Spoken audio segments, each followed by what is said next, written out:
ଜୟ ଜଗନ୍ନାଥ ସାଙ୍ଗମାନେ। କାର୍ତ୍ତିକ ମାସର ପଞ୍ଚକରେ ସମସ୍ତଙ୍କୁ ହାର୍ଦ୍ଦିକ ଅଭିନନ୍ଦନ। ପ୍ରତ୍ୟେକ ବର୍ଷ ପରି ଏ ବର୍ଷ ମଧ୍ୟ ଯେଉଁନ୍ତି ଗାଧୁଆ ପାଧୁଆ ସାରି ତାଙ୍କର ପୂଜା ପଟଳ ସାରି ମୁରୁଜ ପକାଇବା ପାଇଁ ଆସିଗଲେ। ଦେଖନ୍ତୁ କେମିତି ମୁରୁଜ ପକାଉଛନ୍ତି। ପ୍ରତ୍ୟେକ ବର୍ଷ ଏମିତି ମୁରୁଜ କରନ୍ତି। ଯେମିତି ମୁରୁଜ କାଟିବାଟା ଏତେ ସହଜ ନୁହେଁ ବନ୍ଧୁ। ମୁରୁଜ ତ ସମସ୍ତେ ପକାନ୍ତି, କିନ୍ତୁ ସମସ୍ତେ ଭଲସେ ପକାଇ ପାରନ୍ତିନି। କିନ୍ତୁ କାର୍ତ୍ତିକ ମାସରେ ଏଇ ପଞ୍ଚକ ସମୟରେ ସମସ୍ତେ ତ ନିହାତି ମୁରୁଜ ପକାଇଥାନ୍ତି ଚଉରା ମୂଳରେ। ଯେମିତି ମଧ୍ୟ ତାଙ୍କର ଆଜି ସେ ମୁରୁଜ ପକାଉଛନ୍ତି। କିନ୍ତୁ କିଛି ଲୋକ ଅଛନ୍ତି ବହୁତ ବଢ଼ିଆ ସେ ପକାଇ ଦିଅନ୍ତି ମୁରୁଜ, ମାନେ ଜଗନ୍ନାଥ, ବଳଭଦ୍ର, ସୁଭଦ୍ରାଙ୍କର ଚିତ୍ର କରନ୍ତି।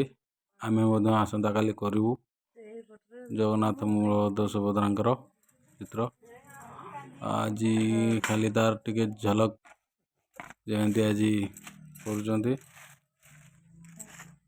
ଯାହା ହଉ ସେ ଯେତିକି ପାରୁଛନ୍ତି କରୁଛନ୍ତି। ଦେଖନ୍ତୁ କାଲିକି ପୁଣି ଆଉ ଟିକେ ଭଲସେ କରିବା ପାଇଁ ଚେଷ୍ଟା କରିବୁ। ଆଉ କାର୍ତ୍ତିକ ମାସ ମାନେ ସମସ୍ତେ ତ ପ୍ରାୟ ପ୍ରତ୍ୟେକ ଘରରେ ଏମିତି ମୁରୁଜ ପକାଉଥିବେ, ହବିଷ ପାଳିଥିବେ। ଆପଣମାନେ ମଧ୍ୟ ପାଳିଥିବେ। ଯଦି ଆପଣମାନେ ଏମିତି କିଛି ଭଲସେ କରିଥିବେ ତାହେଲେ ସେୟାର କରିବେ ନିଶ୍ଚିତ। କେମିତି କ'ଣ କରୁଛନ୍ତି ଦେଖେଇବେ ନିଶ୍ଚିତ ୟୁଟ୍ୟୁବ୍ ମାଧ୍ୟମରେ। ତ ମୁଁ ଯେମିତି ଆଜି ଯାହା କରିଥିଲି ମୁଁ ଆଜି ଦେଖେଇଲି। ଆସନ୍ତାକାଲି ଆଉ କ'ଣ କରାଯିବ ଦେଖିବା। ତ ଆପଣମାନେ ମୋ ଚ୍ୟାନେଲରେ ଯଦି ନୂଆ ଥାଆନ୍ତି ତାହେଲେ ସବସ୍କ୍ରାଇବ୍ କରିବାକୁ ଭୁଲିବେନି।